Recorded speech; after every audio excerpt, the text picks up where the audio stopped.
Lucky Lefty Podcast, Honora Boys in the building. Sean Davis, Malik ZAIRE, brought to you by Onora Whiskey, OnoraWhiskey.com. It's that premium American whiskey. And if you drink, by all means, make sure you do so responsibly. Gotta do it responsibly, man. So take over Tuesday. How you feeling, Left? Man, it was a great game 7 yesterday. Watched a little bit of Power. Okay. Caught up on my shows, it's just one of those days. Monday is a slow roll to the week. Okay. Yeah, me and the missus, we binge watch this, every now and then you have to get a little ratchetness in your viewing. Can't always watch things that are just well-written scripts and well-acted. Sometimes you just need a well-ratchet executed series, Left. You on Tubi? No, we were on the OWN network, and it was a series called The Never Ever Mets. Absolutely crazy, Left. Literally couples that have only dated online, met online, have dated online, and were meeting each other for the very first time in person. Oh my goodness. Craziest thing I ever saw, dude. There was a couple on there that had they never saw each other, or they usually just date online. They just date online. Never physically been in each other's presence, Left. Never. It was the cray, I'm telling you, bro. And they all move into this one huge estate for like 4 weeks. And it's crazy. Crazy, bro. Crazy. I was so disappointed. The Chicago representatives, they just embarrassed me, bro. They just Chicago did? Yeah, the two people from Chicago. I was like, come on, man. What are we doing? They actually had a couple that dated for 9 months that both lived in LA. They both lived in the same spot, never saw each other for 9 months. Never saw each other. Both lived in LA. How does that work? There was a couple on there that had dated online for 12 years. 12 years? 12 years, never saw each other, Left. I promise you. That's not a relationship. That's the same thing I said. How can you consider that we're in a relationship, exclusive relationship? And exactly. We are pen pals. We are online pen pals. There's no way you can say I'm in a relationship with this person and hold exclusively. Yes. The Never Ever Mets on OWN network. Crazy, man. Bro. Crazy. How you feeling about the early half of this last season of Power Ghost? I think it's it's a lot of action real fast. They taking people out. Tariq just got the most ultimate GTA experience. I mean, he's finding 50,000 whenever he needs it, getting floated, getting saved. I mean, he's got the most superhuman ability to stay alive. He's got the best NIL package in all of TV, right? I mean, like he said, he was broke for about 2 days and then came back up. And, man, so it's super dramatic, but I like it. Everybody needs that little drama during the week, and Power definitely delivers. I like it, man. I know people talking stuff about it, but it's coming to a head. I want to see how they finish writing this script out. That's the key. How do they finish? That Tejada dinner table, something always pops up. Man. I don't know what's wrong with Kane. I don't know. They all crazy. If I'm Kane, there's no way I even want to. Kane is nasty, man. Can I just point this out? Yeah. He's nasty. He's nasty. Man. Effie done said something. He went and did it. How do you hop up from Effie on the same day and just go right to Noma? Same day. Just nasty, man. Just nasty. Effie my favorite, though. Effie the only one that's trying to do right, man. Nah, Effie shady. She's trying to do right. Effie shady, bro. Come on, bro. Effie shady. She is not more shady than Diane or Monet or Noma. She ain't more shady than none of them. Hey, man, that cat Reek might be a popper, boy. That's right. Hey, And he about to take her off the board. I'm trying to get it. Is it so she gave Tommy's mom the address. I don't know how Tariq's mom got involved. You don't know how what? Tariq's mom got involved though. She was in protective custody, right? And Tommy was trying to find her. Right. But how did she end up? They knew they were trying to have Tariq take their mom out. Yes. And that would be the reason. She gave up your mom's location. She wanted Tariq to take her out, yes. And then Tasha came in and shot. But who told Tasha? That was what was crazy. Man, look. Yeah, I can't wait. And then they got my brother. What's his name, man? From CSI. What's his name? The light-skinned cop. Michael Ealy. I'm a Michael Ealy fan, man. I ain't gonna lie to you. I'm glad he back on TV. He's playing the role nicely, right? Because his that's his. Go ahead.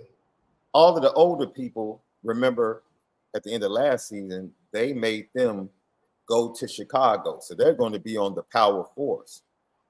Like all of the older that's right. detectives. Right. So they're going to be on Power Force. I like that. Okay. 50 got the writing just right. He ain't got the writing just right. Yeah.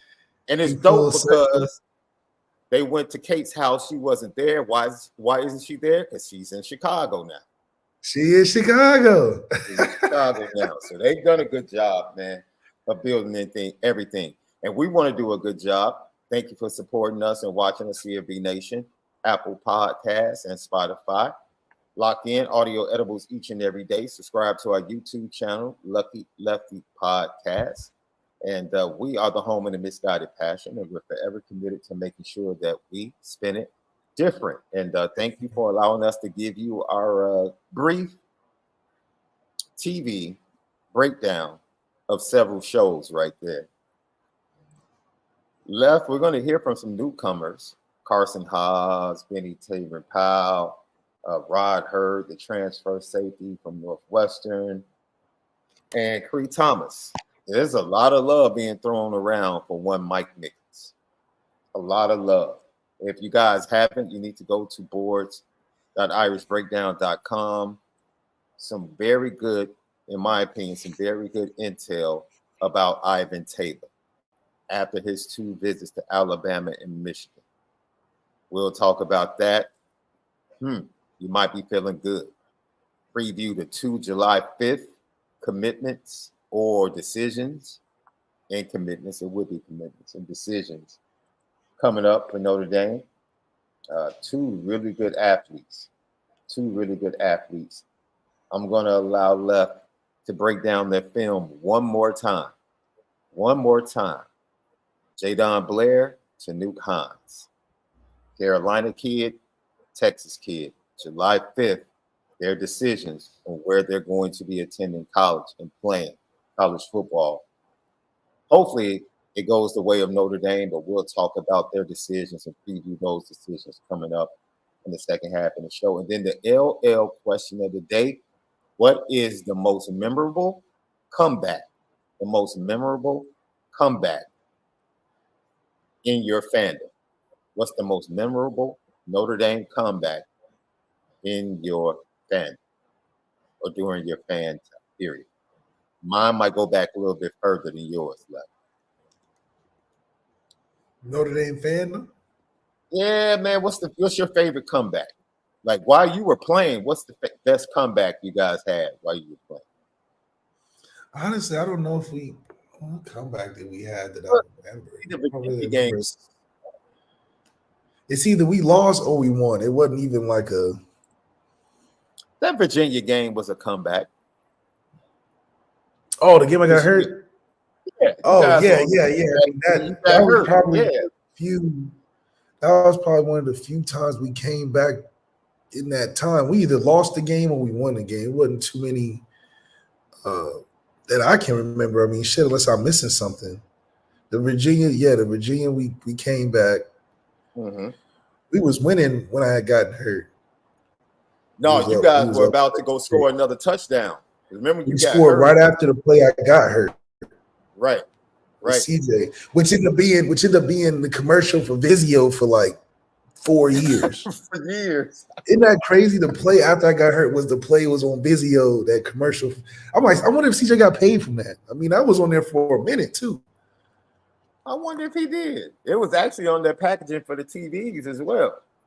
Yeah, it was on for a good minute. That's why I'm like, I wonder if he got a deal. And that's NIL right there.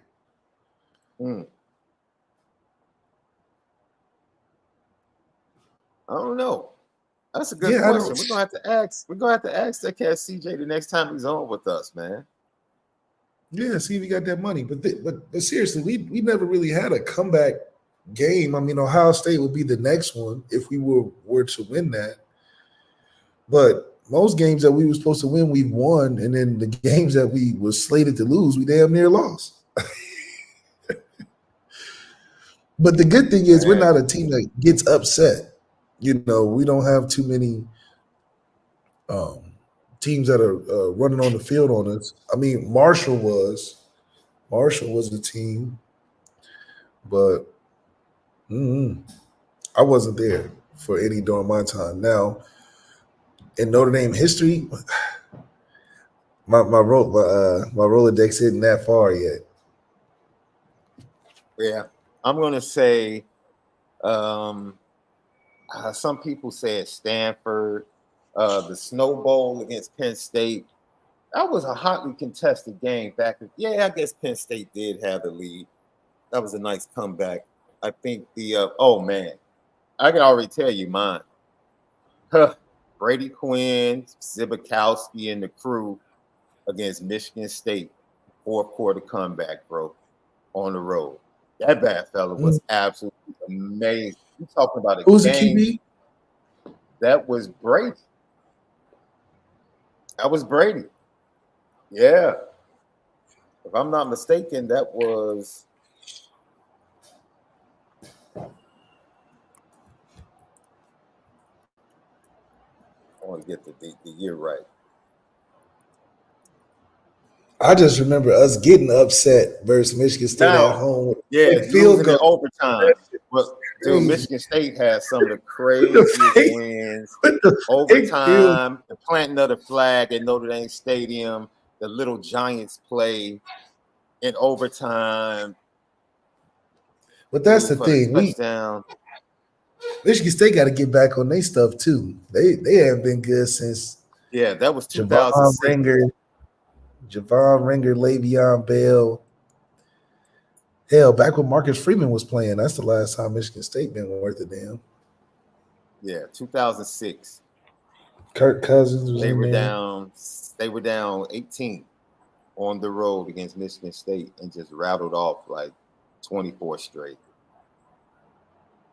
Home against UCLA. That Brady Quinn drive wasn't made. 2006 was like the year of comebacks. That 2006 game was amazing. That's a good one, guys. Yes, the Notre Dame Florida Sugar Bowl. Great call, Nikita 3000. Great call. That's the Jerome Bettis game. That cat Jerome just came out in second half, left, and pretty much got the first round of the NFL. Was he known as the bus? He wasn't known as the bus in college, right? I want to say he got that nickname to the Rams. I believe I think he got that when he got to the Rams. Because remember, he came in as a rookie and snapped off as a rookie in St. Louis. Yeah, that's right. On his young Steve Jackson.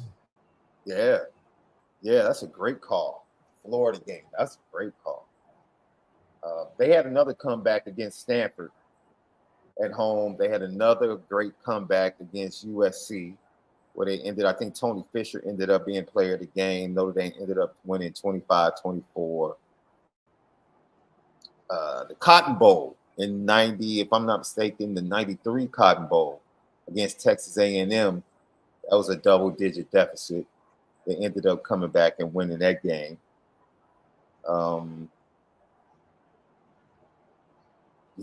So let us know what's the greatest comeback in your Notre Dame fandom. Put it in the chat. we'll continue to talk about it throughout the show. But those are just some that stand out in my mind. Those are some that stand out in my mind. Let's hear from some of the youngsters. You ready? Some of the defensive newcomers. Carson Hobbs, man. Carson Hobbs is one of the greatest personalities in this 24 class. He had the opportunity to meet the media, and he talked about, hey, this is what I bring to the table. Listen to this, Left. A lot of speed and physicality when I come to the field. I feel like learning each and every day with Coach Mickens has been a blessing because he's not only showed me new techniques, but a new way to play the game as well. And, you know, having the older guys like Benjamin Morrison, Jay Mickey, Jordan Clark, just being able to look up to and follow after. When you look at guys that have the same goals and aspirations as you do, it's very easy to follow up behind them like that. Now, Carson Hobbs originally was not known as a speed guy, but as you watch his film from his junior year into his senior year, he was dominant, and he faced some of the top wide receivers in the nation in the 25-26 classes and held his own. Definitely held his own. He's been working on his speed. Everyone that talks about what they've been doing with Lauren Lando has been about speed and explosiveness. Like, that's what we're activating. We're activating our speed and explosiveness. But just talk about, once again, him talking about Mike Mickens, what he brings to the table, and how he can be an impact player for that defensive backfield where Mike Mickens has shown, I'll play my youngsters.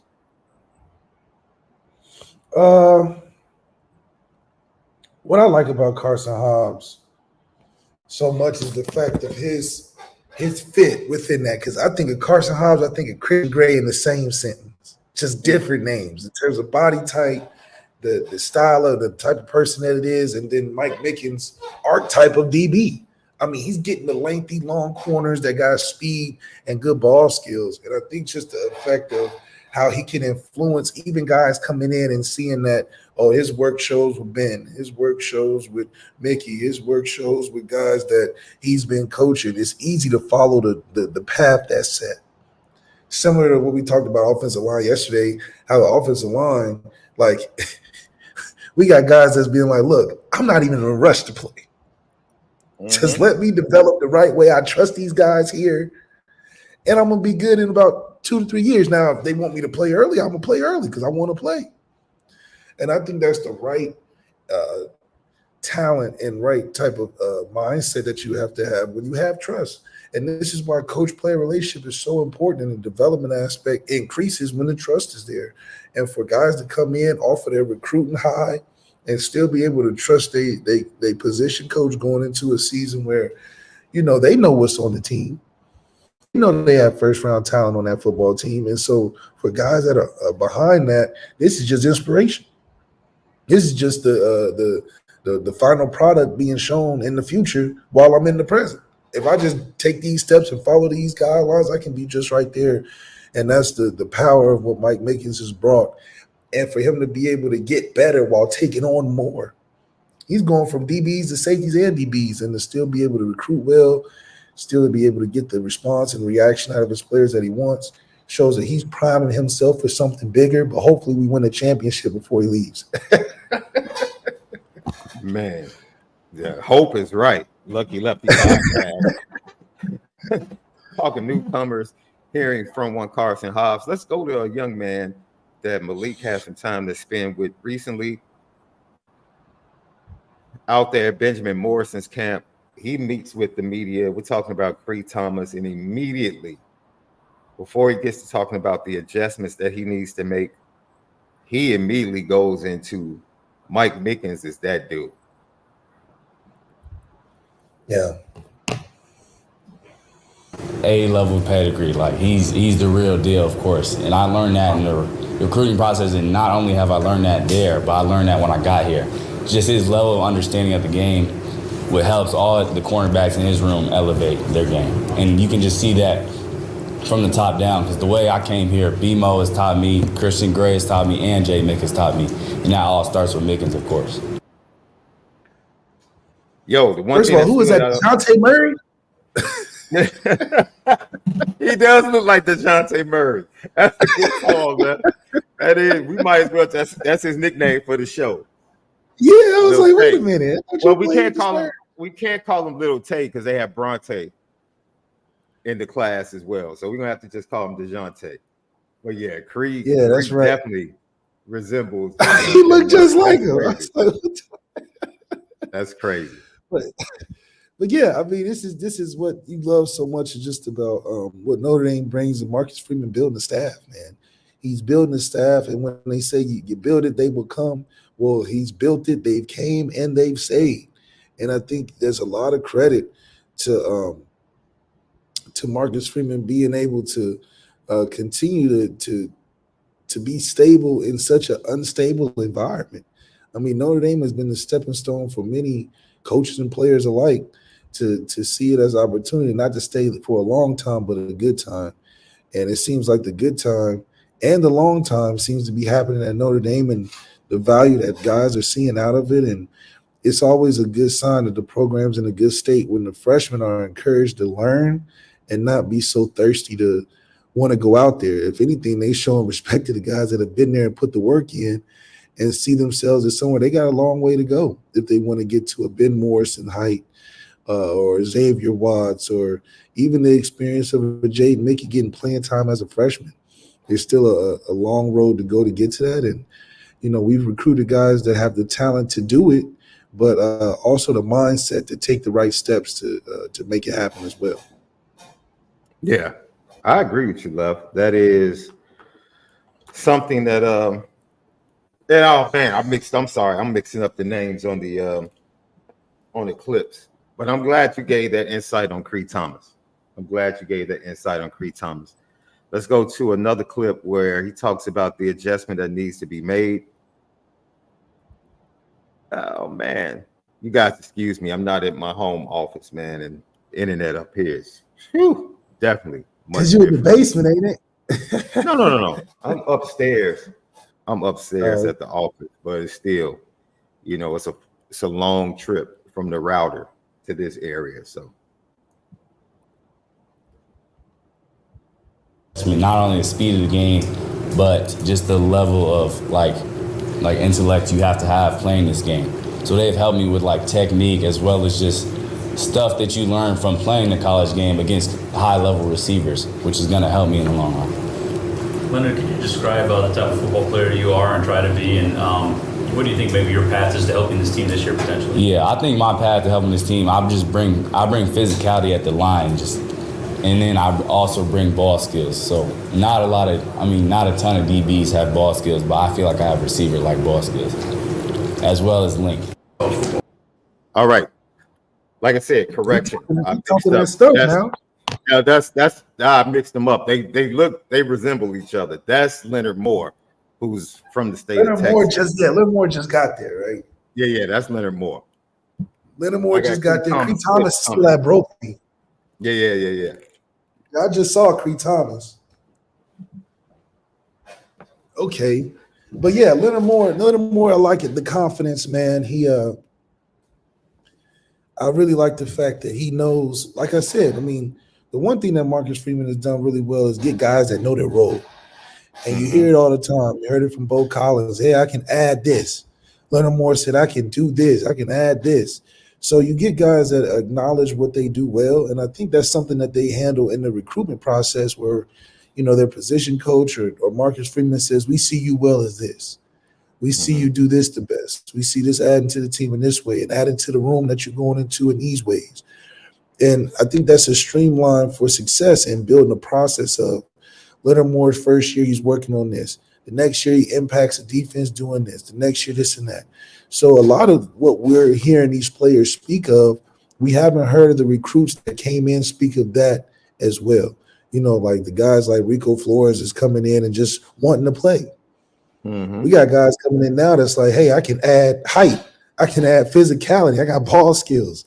So these are the things that are making me more confident in the program's direction of player development, which we've been shaded about for so long, yet we've always had great results when it came to draft time. So maybe we can marry up the two narratives and come out with something more positive. Why do you think that is, Left? I think it's because we lose big games, and then people don't think we have good players. But then, but then we have great player development of guys that are 3 or 4 years out. Kevin Austin, EQ, Chase Claypool, Miles Boykin, the JD Bertrands and the Marist, and you got Isaiah Fauski coming back for a 5th year. So you got guys that have proven to have great development. Romeo Okwara, Ade Odenegje, or how do you say his last name? Ade Odenegje. You talk about they've made Ade, who was maybe 165 coming into school, to a draft pick at Atlanta. Like, that's player development. What are you talking about? We took a Canadian that didn't know how to play football to a NFL superstar sensation on social media. He didn't know how to block. That's player development. But we don't get the credit for it. Hell, we was turning heads when we had that group run 4.4s and stuff as our receivers. They was like, we didn't have any speed. So I think having Denbrock showing the speed, showing the talent through the offensive play calls and the schemes that we have, now we can marry up. Oh, okay, Notre Dame is a top 5 offer. It's not like they're making 3 stars and the 5 stars by the end. No, we're taking 4 stars, developing the right way. We got Chris Fink in the league. He was a walk-on. So I mean, we pulled off amazing player development feats that don't get the credit because we don't win the big games. And I think that's kind of where people have put us, is that, oh, you guys do a lot of productivity. Wait, what they say? Don't confuse action with productivity. And that's the quote that has been riding with Notre Dame for so long. We do a lot of stuff. We independent. We in all these college football meetings determining the fate of where college football is turning to. We're bad and bougie when it comes to offering guys. But they can't seem to be won over because we don't win the big games. We do everything else though. We done updated the campus. We done got the coaches paid. We done got the new AD. We got the TV deal. We got the apparel deal. We got the best schedule in college football. Got all the transfers. Got all the draft picks. We still compete in national championships with other schools. But the only thing we're missing is, what have you done for me lately? And lately, we haven't won any big games. We lost in the national championship and got embarrassed. We lost on national television to Georgia late night, Louisville late night, Ohio State late night. Games that people would say, oh, growing up, I remember watching the Ohio State Notre Dame game. Well, you watched us lose. So when you in 5th grade watching us lose against Ohio State, and then you turn around 3 years later, we got 1st round draft pick here, there, and everywhere. You're like, something's missing. How did they have a Quentin Nelson, a Ronnie Stanley, a Nick Martin, Tyler Eifert, Zach Martin, and didn't get a championship out of that? They must not have good players. They must not have good coaching. So I do think that winning big games is the great equalizer in any program. Just like we said last year, nothing would change the projection of that team, that program that year, unless they beat Ohio State. The fact that we didn't beat Ohio State and feel even better the next year in recruiting and where we are as a program with coaches and everything included, it still didn't make a difference because we lost to Ohio State. So if we beat Ohio State, maybe this feels better going into this year. Maybe Vegas is saying, hey, they may win 11 games instead of it being 8 by Pro Football Focus. So that's the gap that Marcus Freeman has to make up, because what else can he do if it's not that? He's done everything else. So I'm trying to see where it all comes together. I couldn't say it any better than that, Lef. Man, it's tough to hear for some Notre Dame fans, but you speak nothing but the truth. And hopefully that kind of liberates us and sets us free to kind of just accept knowing that going into this season, it is a very pivotal, but yet unexciting season, if that makes sense, Left. Like there's nothing on this regular season. There's nothing. It's on unexciting because it's like chores at home. You gotta take out the trash. You gotta clean up. You gotta rake the yard and all the leaves. You gotta shovel the snow. Nobody wants to do that. Make the bed in the morning. But if you do all those things on the list, you get a clean house, and that's what you want. But it's not exciting to be the Miami of Ohio when you got to clean up the toys in the room. That's not exciting. It needs to be done. You can do it. It's almost like you remember. Do you remember, bro, the summertime? I don't know how it was for you. Like my mom, who was, man, you know, she's an incredible human being, bro. You know how I talk about my mom. You know how I feel about my mom. But my mom is like the worst mom to have over summer break. The worst, dude. She's PTA president. She's always at the school. You see her in the hallways. Everybody knows your mother. You got to be on P's and Q's when you walk into the bathroom because she just might see you. She just might be up there handling business, dude. Oh, man. Love her to death. She's the best. But, man, just kind of an inconvenience. And then the summertime, bro, every morning I'm waking up. I had 2 pages of math to do and a chapter of a book to read before I could go outside. Right. On top of chores, bro. On top of doing my chores, cleaning my room, right? So that's like the regular season for Notre Dame. It's a chore. It's just a chore. It's a chore. Yeah, just to get outside in the fun. Like the fun is the playoffs. The fun is going to be the playoffs. It should be the playoffs for the fan base and for the team. That's what the fun. They hit you with the. You shouldn't get paid for good grades. No. Oh, you like? But I got. No, that's what you're supposed to do. You thought you were on vacation from learning? Is that what you thought? You thought you was on vacation from learning? Really? No. No, see, we got the mom that got the super high expectations. You know, it ain't about doing good in the class. You got to be the AP class. You got to get the 4.5 and all that. So it's definitely a way about it. Like, not only do we have to clean the bathroom, we got to leave it spick and span clean because we got the OCD mother. It's like, It ain't about how you win. It ain't about winning. It's about how you win. And so for Notre Dame, it's even worse. Not only do we got to do the chores, we got to do them tip-top military grade, perfect shape. They coming behind you. Do you understand what it was like as the oldest brother to be responsible for cleaning the bathroom that I shared with my 2 younger brothers that had terrible aim? I'll just leave it there. Terrible aim. And then they come in there, right? You work, bust it down for 30 minutes. 30 minutes, 45 minutes. They come right in there. Oh, you left something. I just went in there. Oh, I'm talking about the polish for the tub. I'm talking about the face bowl and the knobs had to be sparkling. I'm talking about the Windex with the newspaper for the glass mirror. Right. I'm talking about get on your knees and get around the bottom of the toilet, dude. You already know. Like I said, my 2 younger brothers were horrible, bro. They aimed way off, bro. Horrible. They threw like Tyler Buckner, bro. I mean, they do that. You come back and then, man, and you're staring like, I swear I cleaned it up, and there's 15 things you got to do still. You like, I don't see nothing. Oh, man. And I'm telling you, that's why to this day, I would rather pay for somebody to do something than to try and watch YouTube and do it myself. I'm sorry, man. Oh, yeah. Chores. Because the brothers know you got to clean it. So they're like, he don't care.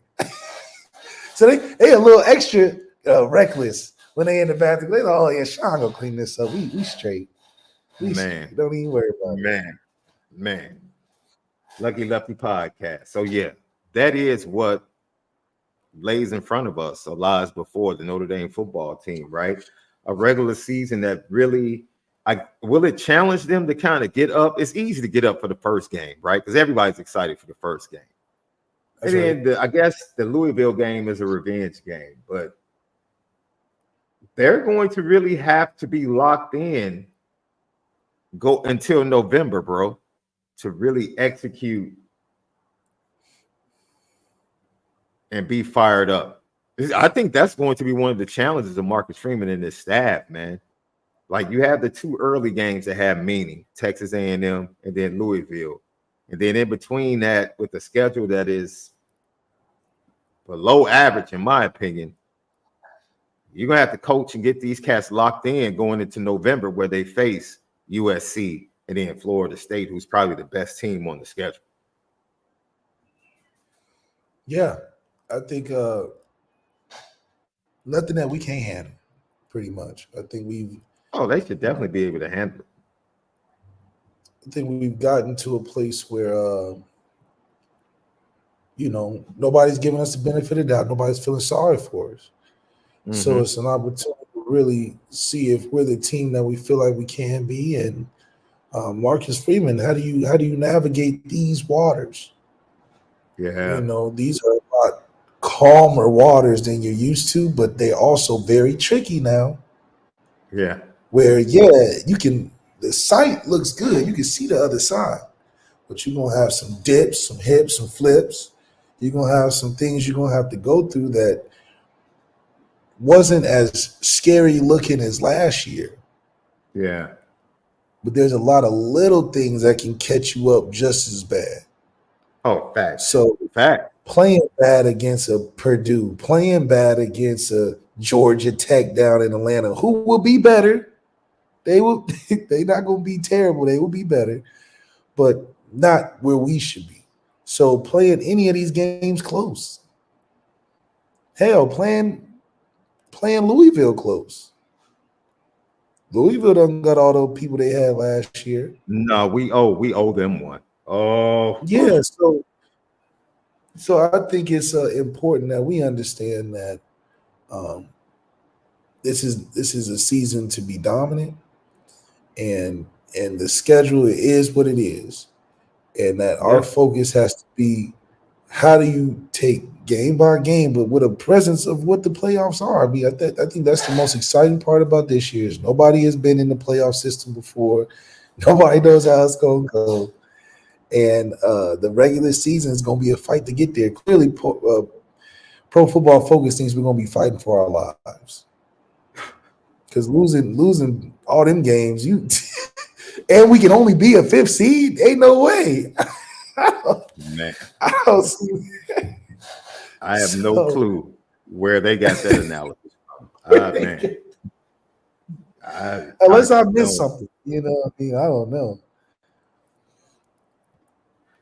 Hey, so just once again, I do apologize for misspeaking when I said Cree Thomas was the young man that we were playing. It was Leonard Moore, defensive back of Texas. Cree Thomas was the individual that Malik spent some time with recently before he came to Notre Dame. And Leonard Moore sounds very confident, Left. Very confident. Love the confidence of that young man and love what he said he's already learning from the defensive backs in the room, the veterans in the room. Let's go hear from Rod Hurd, transfer from Northwestern, talking about the defense and the transition and where he sees himself in the defense.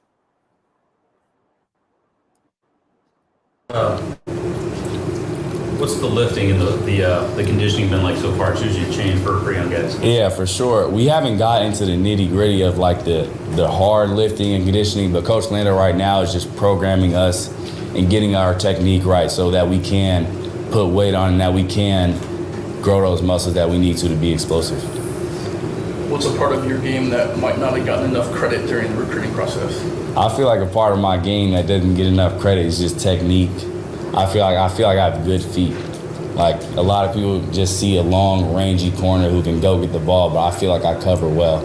I do zone coverage just as well as I do man coverage. Kirby, what made you comfortable with John Duff during your recruitment? So sorry about that. Once again, that was go ahead, Left. Just Gilbert, Leonard Moore once again talking about being confident. Yeah, I mean, it clearly shows he's like, man, you asking me a question I've been practicing in the mirror. He said, oh, what wasn't appreciated in my game? Let me tell you, man, they didn't think I could play man, they didn't think I could play zone. So I think that man, that's another. He gives me a lot of Jaden Mickey vibes coming in. Jaden Mickey's very confident coming in, very sure of himself, and it paid off early on. It paid off with the, you may not know much, but you know how to fly around, so to speak. So I'm excited for a guy like Leonard Moore who is in a competitive room. Yeah, this room is a little different than the receiver room, where the DB room is a little accomplished. They got some notches on their belt. They got some things they've done. Whereas the receiver room's a little more wide open. It's waiting for that first rounder to be like, hey, I'm here, guys. I didn't know. And I think for the DBs to make those receivers better, you're going to find something that come out of that room, because the DBs are going to challenge them every day. I mean, we have great talent on that side of the ball. So we'll know out of camp who we're looking to expect, especially a guy like Micah Gilbert, who played very well in the spring. How does he bounce back and do better the next session, which is the fall camp? So I'm ready to see what it's like. You know what? I love everything that the young man had to say, and I love what this defensive backfield, who is ranked as what? I think either 2 or 3 by most in the country. I think you might see the most interceptions amongst cornerback in Notre Dame history. I'll go ahead and lay that early prop bet. I'll do that, Left.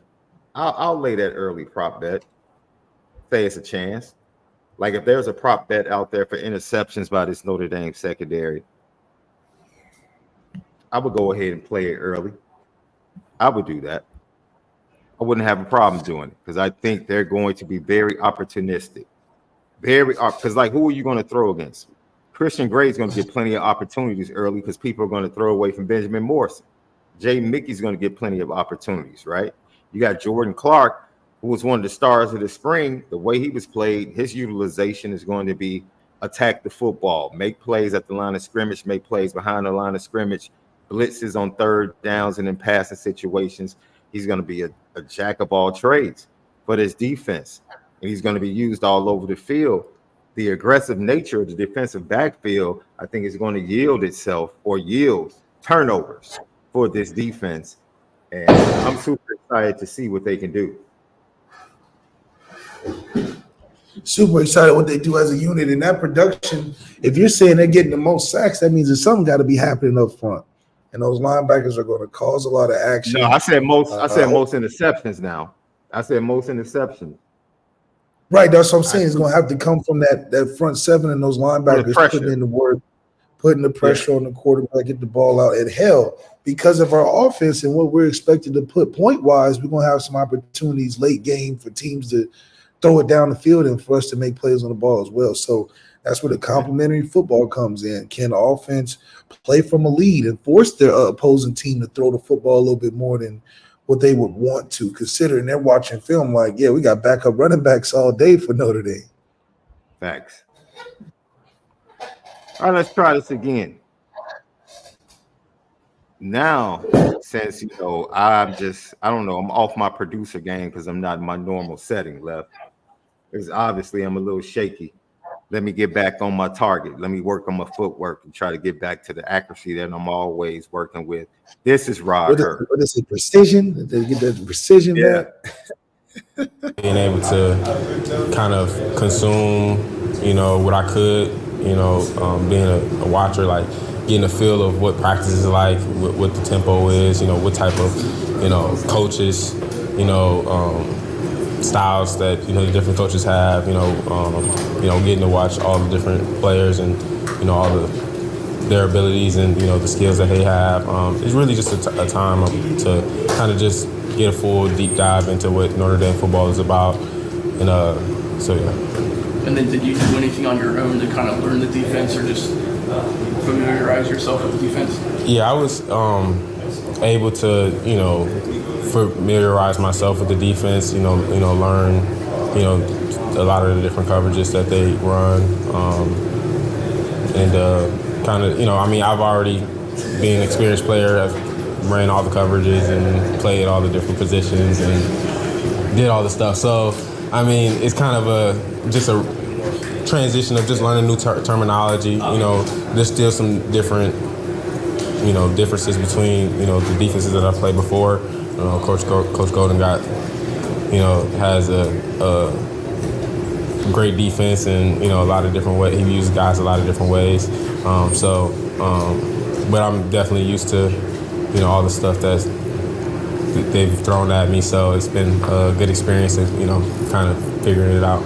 And then you've seen several young guys at Northwestern and here. I guess, what was the jump with Don that kind of made this spring? Oh, yeah. Don, he's definitely taking steps in the spring, making plays.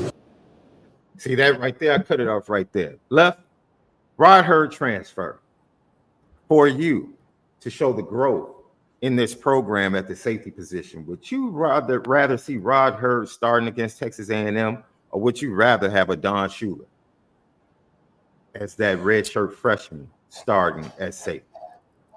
I mean, Rod Hurd, like you said, he said, look, I played everything. I know everything. I'm familiar with the terminology. I'm familiar with the usage. I've been used a lot of different ways in the secondary. But I think a lot of people are super excited to see someone that we recruited and have developed actually step up and take that position and win that job. That's right, because Rod Hurd came from Rhode Island, right? Or no, Northwestern, bro. Yeah, that's right. So,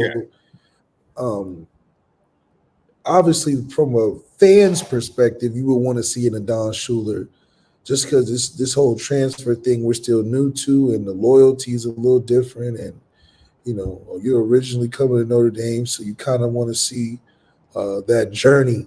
That's why they say when you start on YouTube, you got to start it from the beginning. You just can't start a YouTube with the best quality videos ever. Your fans got to fall in love from you coming from ground up. This is just the journey, right? Yeah, they want to see you relatable enough and not look like an industry plant where it's just you coming in with all the intangibles and all the great stuff. So, they don't want you to be a Tyler, huh? Yeah. So from a feel-good perspective, you want to see a Don Shula go out there and look like the guy that took a year to get ready. We don't have any proof of development from Rod Hurd. We just looking to skim off the top of what he's built. Like he said, he's been and done everything except win championships. And so as much as we would like to see that help our team immediately, which it probably is, it'll be even better if a Don can come in there next year and show some of that youth and that prowess.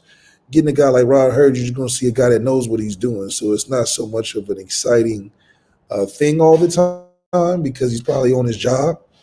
But for an Adon popping onto the scene with the expectations and the growth and development and the youth, it just makes it more of a story to tell. But Rod Hurd is a guy that's trying to get somewhere. So he's probably got a different mindset when coming into camp and this, that, and the third. Like he said, he's still trying to understand what Notre Dame football is, whereas Adon has been born into it, essentially. So that right there shows you the difference between what it means to guys going into this season. And I think not that there's a problem with Rod and what he's saying, but I think it's a difference in what he's putting out on the field as opposed to somebody that's been there working for the time that he has. Does it bother you that he mentioned the fact that they've thrown a lot at him? And I say that because the defense will be much younger at some important positions. And I think one of the things we saw early on with Al Golden is, you're doing way too much, right? But then as the players grew into the defense, he got even more aggressive. And that is his nature defensively. But do you worry about him being too aggressive early with younger players instead of allowing them to kind of get their feet settled and then picking up the aggression as they get familiarized in game, not just knowledge, but just in game experience? Once they get that under their belt, then being a little bit more aggressive and doing a little bit more. Yeah, a guy like Rod's probably going in there head first because he's trying to play right now because they don't have much time. But For everybody else, I think it's just a matter of like working your way into it because you honestly don't know what you don't know, and getting into these game experiences where things are going to fly and happen that you may not necessarily practice for. So those adjustments to real time circumstances and situations is only something you can get through playing. That's why the whole mental rep thing for a quarterback only takes you so far, because you still got to be able to physically go out there and learn those muscle memories and get those neurons firing, because that's what matters at the end of the day. Football is all about reaction and muscle memory, because things happen too fast and too quick. Windows close too fast. So you got to be built off of your knowledge base, which I think Notre Dame has a great collection of coaches, but also players that can process those type of defensive schemes that Al Golden is throwing at you. You know, I don't expect Al Golden to be making it easy, because it's not easy being a top 10 defense. You're going to have some different things that you do to make you different and stand out. So a guy like Rod Herb being a nice addition to a half veteran and half youth type of team, I mean, you can only expect him to raise the level of competition and production in that room. And like you said, it was a top unit last year. It'll be a top unit again with even more flavor. So this is exciting to see our secondary take that stance, because when I was at school 8-9 years ago, we wasn't the greatest secondary, and we had good players. I mean, we had guys go to the league and we wasn't credited as a good secondary. We had Julian Love, Cole Luke, guys that, you know, are doing well. So it's one of those things. Once again, LL question of the day: the greatest comeback, or some of the best comeback in your fandom, your time as a Notre Dame fan. Put it in the chat. We'll get to those at the end.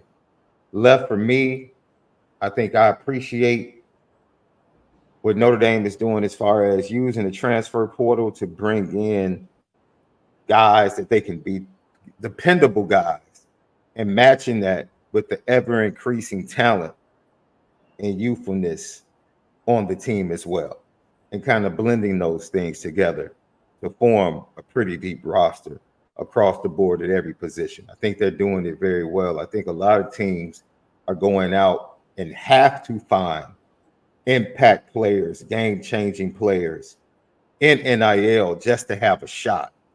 Literally, Florida State's entire team last year was based upon NIL babies from other schools that were there as one-year rentals. Now, let's see who they are. They went to the portal again. They get DJ Uiagalelei. I don't even think I said that name right. DJ Uiagalelei. DJ Uiagalelei. Uiagalelei. Okay. Yeah. There you go. That Left. Thank you for putting that Notre Dame degree to use, bro. Thank you for putting that. You know, it's a higher value than my Illinois degree. I'm sorry, bro. No, that's that CVS. You gotta know players' names right when you get on TV, because I be butchering it sometimes. See, that's that producer meeting. That's that producer meeting on a Thursday night. Oh man, I feel so. Those are the producer notes, because I fried some kids' names on TV a couple times. They didn't with the like breakdown of the pronunciations, with the hyphens and the accent. Even the pronunciation breakdown is hard. They'd be like, "Why do you say that?" You know, the vernacular. You know, I got that African tongue, so I can't really get all these names just quite right, sounding good on the airwaves. But we make it happen.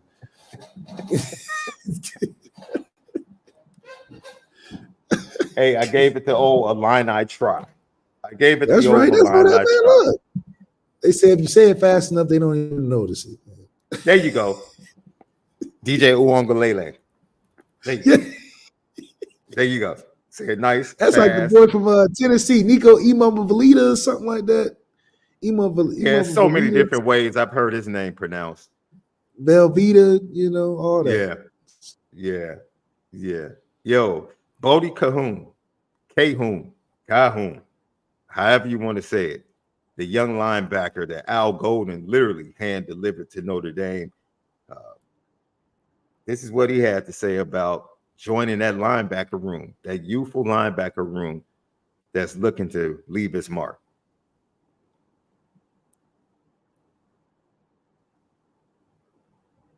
Pretty new to the spot still, so I'm still learning every day, and it's one of the best places you can possibly learn. It's LBU here for sure. It's some of the best countries, or some of the best linebackers in the country, sorry. And they've been great and taught me everything I've learned so far. And it's awesome. And then how's just your lacrosse background kind of helped you athletically with football? 100% with my hips. I feel like that's definitely one of the biggest things about football is if you can move your hips. And lacrosse is all about hips, so it's been nothing but greatness for me with the hips. And then what's your excitement level just to play in Coach Golden's defense and be in that linebacker room now? Just playing for Notre Dame and even Golden, it's a very big honor. And it's a NFL defense for sure, and it's nothing like I've ever done before. So it's super fun to learn and try new things, and it's very complex, but it works, and gets the job done. What was just kind of your first reaction when they sent you the playbook and you kind of got to see that? Was it overload or? Yeah, so I was sitting at my desk, I remember when I first opened it, and he told me to skim through it for the first night or so, and then trying to get the installs down 1 through 6 real quick, and just kind of looking at it, my whole brain exploded, and just it was hundreds of pages, but I'm getting there. Yo, first of all, look, he told you 3 things. This is an NFL defense. The playbook is ridiculous. It's ridiculous. It's a lot to learn, but it's nothing I haven't done before. Those are 3 things to take from Bodie Kaon and what he said. This defense, it's an NFL defense. It's going to get you prepared. Oh, and also he said it's linebacker you. He's being prophetic, but he's also looking at the Buckets Award winners. So you have to be honest about what you hear from this young man. Yeah, I think what I like about it is he looks like one of those unassuming guys, right? You get hype on the Drake Bowens, you get hype on the Jaden Alsberries and the Jalen Sneeds of the class because they got a little more flair to him. But this kid sounds like he'll just come right on in, learn his job, get better over time. He won't pop on the scene, but when it comes to that junior, senior year, that Joe Schmidt time where you're like, man, this man put in a lot of work and you're just happy for his development. He'll have a great senior year making plays and this, that, and the third. So he sounds like he's got a level head and understanding of what is in front of him. And anytime you get a kid that's super grateful for this opportunity, you know he's going to take advantage of it. And his head may be spinning a little bit because it is a lot to take in when you're first getting around and then learning stuff. But he looks like he can adjust well and hopefully, be another impact because we need depth. And at the end of the day, even though it sounds like a lot of guys are fighting for a few spots, a lot of guys that are fighting for those spots are still going to get in. Hell, football's a tough game. And late in the season, around week 9, week 10, people kind of like, I can do without all these practices. So somebody got to take these damn reps. So I do think that's where a guy like that comes in and does well. Lucky Lefty podcast. I think we have one more. I think Benny Tabron-Powell. I think he said Ohio has something to say. So yeah, let me give you your Ohio native, your fellow Ohio resident, Benny Tabron-Powell. He talked about his transition.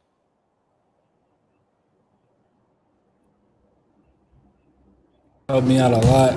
Just having somebody I know here with me just makes me even more comfortable. Being here like Ben too, this just made me more comfortable. And then just what have your first 3 weeks on campus kind of been like? It's been busy. Waking up at 5 a.m. almost every day, grinding, and then class just started Wednesday, so we gotta do our classes and work out. So it's been a lot, but it's definitely a grind, and it's worth it. Yo, so this is something I didn't know. They go straight into classes when they get there, summer classes? I came in the spring, so mine was a little different. But yeah, hell yeah, it's Notre Dame. You're gonna be taking that class or something. he said. He could be doing something school related every time. So that's before you even work out. You excited for your first workouts now. You going to class first and a whole bunch of meetings. So like I said, it's a lot to take in, because I just don't think it's the same type of experience that you get going anywhere else. Like, it's just too much. You gotta take a swim test. Like, you gotta do a bunch of stuff that I think they put in there so you can be like, this is Notre Dame, not the other schools. So you meeting with teachers and all type of people. Like, so I do think that the process, if you can navigate, is worth it, and you'll have no doubt in your mind or questioning your ability that you can make it outside of school. And I think that's what the overreaching or overarching theme is that, yeah, a lot of this shit is ridiculous. But if you can get through here, your professional life and having the discipline in your professional life will be there. And I think that's why we stay around in the league and we have successful careers after school, because the discipline's there. And also the stress has been there before, where they're overloading you in a lot of aspects to see how you can manage it, time management, that whole thing. So you definitely get a tough experience to make it better at the end of the day. What was the toughest adjustment for you when you came in? Out of everything, football, school, life, adjusting to being on your own, what's the one thing that's going to be the biggest challenge for these newcomers as they come in during the summer? You can't do it all in a day. And I think finding your way of really segmenting your day in 15-minute increments, as crazy as that sounds, but that's the shit that you need to stay, locked in, sane, and also productive.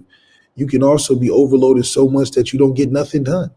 And I think that's something that people don't talk about much, is that, you got your homework, you got your mental practice and your physical practice that you do outside of practice, right? You always want to learn and get better and stuff, but you got to find time to do that. So I think it's just the concept of adjusting on the fly, but also making sure you're super routine. I haven't heard too many people that were not structured that way and didn't have success. I think of a guy like Scott Daly, man, good old Scott Daly, the long snapper. I mean, he processed and had his day laid out every day the same, and he didn't matter what was going on. He executed it as funny as it looked. The man in the locker room doing football drills, the man, on walkthroughs going 100%. So those are the things that, if you want to guarantee success, you map your day out in 15-minute increments, and you stick to it. And you don't time management. Yeah, that's the only way you can streamline everything to be successful. Now, if you can pick and choose and do your whole, all eggs in one basket, that can work. But you're gonna have a lot of things that are around that's gonna take away from you too. So I think that time management is definitely the biggest thing, but that's just a life skill. Everybody has challenges. Everybody's going through something. So navigating that through structuring your day the right way is the only way you can really get through it consistently. And then, some people just lucky and blessed, where nothing they do looks hard. They make everything look damn easy. They go to the league in 3 years or whatever the case. You're like, damn, you look like you didn't break a sweat. Well, sometimes it's like that. So you can't look at everybody's path and be like, that's what I need to be doing. The best thing you can do is just be on routine and on a strict schedule. Yeah, I feel that. Lucky Lefty podcast. We asked earlier a question. We got some feedback. Andrew Gilmore said Pittsburgh 2012. Yeah. They had Notre Dame on the ropes. That game was, man.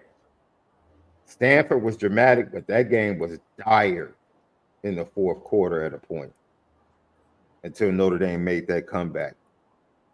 Jason Smith says 98 LSU. That's a good one. We talked about 2006 with UCLA and Michigan State. Notre Dame for life. Thank you for tapping in. Air Force 2000. Jason Smith, he came with the 98 LSU with Jackson being injured. Those are all great games. Great comebacks in Notre Dame history. Also, I saw somebody in the chat mention, I actually did the research real quick because you brought this up earlier. Jerome Bettis himself attributes his nickname to a student reporter at the Observer. Oh, Notre Dame. There we go. During his time at Notre Dame. He says a student reporter was the first one to connect the bus to him in a story that he wrote. And he said it just picked up from there as he went into the NFL. So that's the truth behind the bus nickname, courtesy of Jerome Bettis himself. There you have it. I just couldn't remember him being referred to as the bus on TV until, he got to the Rams. I knew I heard it when he got to the Rams when he broke out that rookie year. But I didn't know that the origins went back to Notre Dame and the Observer. So shout out to the Observer, man. Anything else? Great show today, love. Absolutely. I see 12 and 13 in the chat. What's up, 12 and 13? What's good with it, man? Representing your boys down there. It's good to see you, brother. 12-13, brother. That's your nickname. I love my boy Roosevelt. Good dude. 13. Good dude. Yeah, 12 and 13, brother. That's a good 12 and 13, brother, right there. You know what I'm saying? He keeps the faith, boy. That's a man of faith, boy. Talking about that mustard seed type of faith. That's Rosie, boy. That's what's up. That's what's up. 12-13. That's what I'm talking about, boy. And talks about the 12 and 13 like they won like national championships. You know what I mean? Like they actually been to a college football playoff in the last, 20 years or so. Like they've even sniffed one. Man, must be nice, man. Must be nice to be spending money, bags of money, school buying real estate in Chicago to recruit, all of that money to go 12 and 13. Fourth most 5 stars and 4 stars on the roster over the last 3 seasons. 12 and 13. My. You go steal Mario Cristobal from Oregon. That took some money because you had to buy Oregon out. Spending all that money. 12 and 13. Great show. We talked about the newcomers, their impact on the defense. We talked about the greatest comebacks in Notre Dame history. And then we talked about who we wanted to see step on the field early and make an impact as well defensively for Notre Dame. Love you guys. Love how you support us. Continue to support Apple Podcasts, Spotify, CFB Nation, YouTube, Lucky Lefty Podcast. Go subscribe, hit the thumbs up. Let everybody know, Lucky Lefty Podcast, home of the misguided passion. We will always make sure that we continue to spin it different. Have a great Tuesday. Enjoy the rest of your day. For Left, that's the 2 mics. Until tomorrow, make sure you spin it different.